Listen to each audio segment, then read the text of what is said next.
अशोक खरात आणि राजेंद्र गडगे या बंधुबाबांनंतर आणखी एक बडा मासा पोलिसांच्या जाळ्यात अडकलाय। स्वतःला बाळू मामाचा अवतार सांगत लोकांच्या श्रद्धेशी खेळणाऱ्या मनोहर मामा भोसलेला सोलापूर ग्रामीण पोलिसांनी बेड्या ठोकलात। शुक्रवारी 24 एप्रिलला पुण्यातील मांजरी पोलीस ठाण्याच्या हद्दीतून मनोहर भोसले आणि त्याचा साथीदार विशाल वाघमारे या दोघांना पोलिसांनी ताब्यात घेतलं। मंडळी, मनोहर भोसलेचे हादरवून टाकणारे कारनामे अनेक आहेत, पण खिशातील नोटांचे अचूक नंबर सांगणारा बाबा म्हणून अलीकडे त्याची ओळख तयार झाली होती।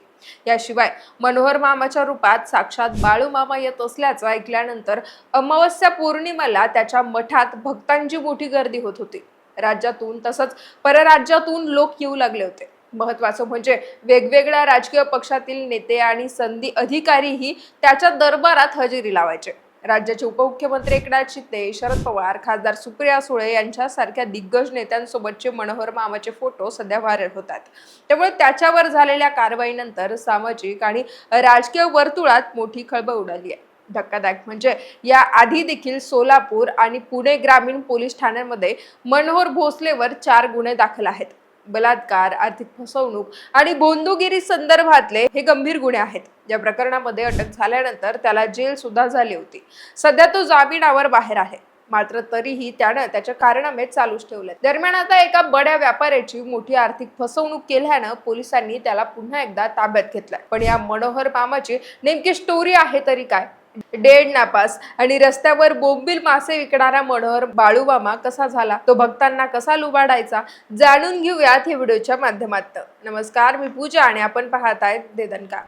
मंडळी, माध्यमांमध्ये आलेल्या काही बातम्यांनुसार मनोहर भोसले हा भोंदू मूळचा पुण्याच्या इंदापूर तालुक्यातील लारसुणे गावचा रहिवासी। डीएड परीक्षेत नापास झाल्यानंतर आठवडी बाजारात सुके बोंबील मासे विकून तो उदरनिर्वाह करायचा। दरम्यान एक दिवस तो अचानक गायब झाला आणि काही वर्षांनंतर बदललेल्या रूपात तो परत आला।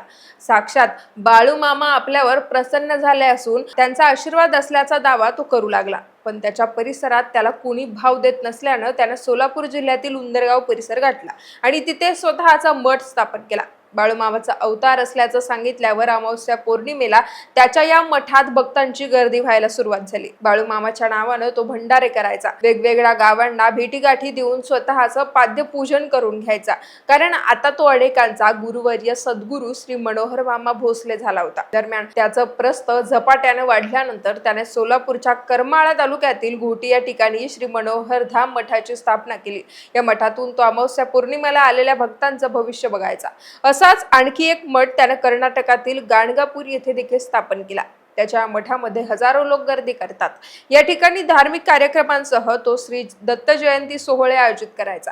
पण या सगळ्यांमध्ये दुसरीकडे त्याने लोकांच्या श्रद्धेचा बाजारही मांडला होता। त्यामुळे त्याच्या विरोधात वेगवेगळ्या तक्रारी येत होत्या। याशिवाय त्याचा उंदरगाव येथे आश्रम देखील बेकायदेशीर असल्याची माहिती समोर आल्यानं मध्यंतरी त्या ग्रामस्थांनी उठाव केला आणि त्याचा आश्रम बंद पाडला। पुढे तो त्याचा भोंदूगिरीचा कारभार पुण्यातून चालवत होता। दरम्यान या काळात म्हणजे 2021 मध्ये एका महिलेनं मनोहर भोसले यांना आपल्यावर अत्याचार केल्याची तक्रार करमाळा पोलीस ठाण्यात दिली होती। सिरियल मध्ये काम मिळवून देतो असं आमिष दाखवून मनोहर भोसलेनं त्या पीडित महिलेबरोबर जबरदस्तीनं शारीरिक संबंध ठेवले होते। तसंच तिची आर्थिक फसवणूक देखील झाल्याचं सांगितलं जात आहे। त्यामुळे सोलापूरच्या करमाळा पोलीस ठाण्यात भोसले विरोधात गुन्हा दाखल झाला होता। या प्रकरणी त्याला अटक होऊन जेलवारी सुद्धा झाली होती। याशिवाय 2021 मध्येच त्यानं बारामतीतील एका रुग्णाची कॅन्सर बरा करतो म्हणून आर्थिक फसवणूक केली होती। त्या रुग्णाला वेगवेगळ्या प्रकारचे आयुर्वेदिक औषधं देऊन तसंच पूजा घालून आजार बरा करावा लागतो असं म्हणत त्याच्याकडून जवळपास 2.5 लाख रुपये उकळले होते। या प्रकरणी देखील त्याच्यावर बारामती पोलीस ठाण्यात आर्थिक फसवणूक आणि जादूटोणा प्रतिबंधक कायद्यानुसार गुन्हा दाखल झाला होता। बाकी पुणे ग्रामीण मधील दौंड पोलीस ठाण्यात देखील मनोहर भोसले विरोधात फसवणुकीचा गुन्हा नोंद आहे। माझी भक्ती करा, तुमच्या मणक्याचे आजार बरे करतो असं सांगून एका भक्ताकडून त्याने 50,000 रुपये घेतले होते। मणक्याचा त्रास बरा न झाल्यानं फसवणूक झाल्याचं लक्षात येता संबंधित व्यक्तीनं पोलीस ठाण्यात धाव घेत आपली फिर्याद दाखल केली होती।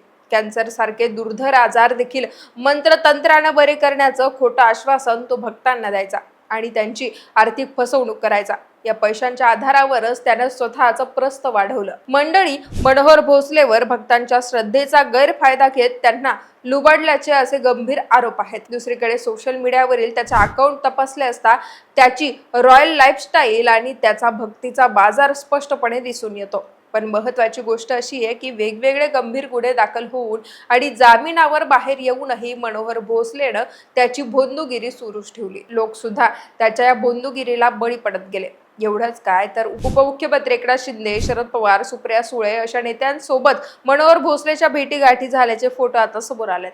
वेगवेगळ्या राजकीय पक्षातील नेते आणि संधी अधिकारी देखील मनोहर भोसलेच्या दरबारात हजेरी लावायचे. मोठ्या पदांसाठी किंवा राजकीय फायद्यासाठी त्याचा सल्ला घेतला जात असल्याचंही बोललं जात आहे. माध्यमांमध्ये आलेल्या एका बातमीनुसार समृद्धी महामार्गाच्या बांधकामामध्ये करोडीची माया कमावलेला एक सेवानिवृत्त संधी अधिकारी नांदेड लोकसभा निवडणुकीत खासदारकीचं तिकीट मिळावं म्हणून हेलिकॉप्टरनं या मनोहर बाबाच्या दरबारात आला होता. दरम्यान मनोहर भोसलेला आता ज्या प्रकरणात पोलिसांनी अटक केली आहे ते प्रकरण काय आहे तेही जाणून घेऊयात. तर यावेळी मनोहर भोसलेवर एका तरुण रिअल इस्टेट व्यावसायिकाची आर्थिक फसवणूक केल्याचा आरोप आहे. 21 एप्रिलच्या दिवशी सोलापूरच्या कर्डुवाडी येथील एका हॉटेलमध्ये हा व्यावसायिक बसलेला असताना तिथे त्याची एक अनोळखी व्यक्तीसोबत ओळख झाली.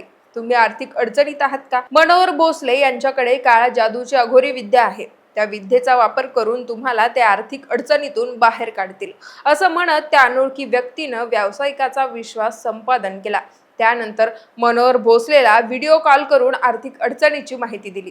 त्यावर बंधू भोसलेनं आर्थिक अडचणी दूर करण्यासाठी पूजा करावी लागेल असं त्या व्यावसायिकाला सांगितलं. तसंच त्या पूजेसाठी 2 लाख रुपये खर्च असून 50,000 रुपये लगेच भरण्यासाठी सांगितले. दरम्यान त्या व्यावसायिकाला संपर्कात ठेवल्यानंतर काही दिवसांनी त्याने मनोहर भोसलेच्या साथीदाराला 50,000 रुपये दिले. पण त्यानंतर मात्र मनोहर भोसले आणि त्याचा साथीदार या दोघांकडून कोणताही संपर्क झाला नाही. भोसलेच्या साथीदाराचा फोनही बंद होता. त्यामुळे संबंधित व्यावसायिकाला आपली आर्थिक फसवणूक झाल्याचं लक्षात आल्यानंतर त्याने कुर्डुवाडी पोलीस ठाण्यात धाव घेत आपली फिर्याद दाखल केली. त्यानुसार मनोहर भोसले आणि त्याचा पुण्यातील साथीदार विशाल वाघमारे या दोघांवर आर्थिक फसवणूक, जादूटोणा आणि अंधश्रद्धा निर्मूलन अंतर्गत गुन्हे दाखल करण्यात आले. दरम्यान 24 एप्रिलला कर्डुवाडी पोलीस ठाण्याचे पोलीस निरीक्षक अतुल मोहिते यांनी त्यांच्या पथकासह पुणे गाठलं आणि पुण्यातील मांजरी पोलीस ठाण्याच्या हद्दीतून दुपारच्या वेळी मनोहर भोसले आणि त्याच्या साथीदाराला ताब्यात घेतलं. पुढे या दोन्ही आरोपींना पोलिसांनी सायंकाळी कुर्डुवाडी पोलीस ठाण्यात आणलं होतं.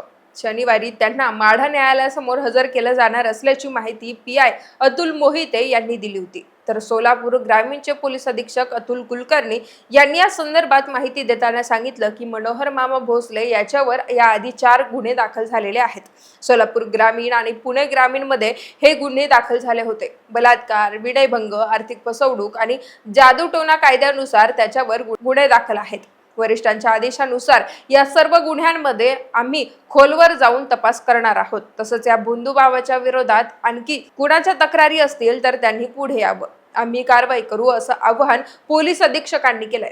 मंडळी, नाशिक मधील भोंदूबाबा अशोक खरात प्रकरणानंतर राज्यात अशा इतरही घटना उघडकीस येत आहेत. त्यातून दिवसागणित एखादा भोंदूबाबा जाड जातोय. विशेष म्हणजे या सगळ्याच भोंदूबाबांच्या राजकीय कनेक्शनची चर्चा होते. संगमनेर मधील राजेंद्र गडगे फाइल्स देखील सध्या चर्चेत आहे. त्यातच आता मनोहर मामा भोसले सारख्या बड्या भोंदूबाबाला अटक झाल्यानं राज्यात पुन्हा एकदा खळबळ उडाली आहे. बाकी या सगळ्या प्रकरणावर तुम्हाला काय वाटतं? तुमची मतं आणि प्रतिक्रिया आम्हाला कमेंट्सच्या माध्यमातून नक्की कळवा.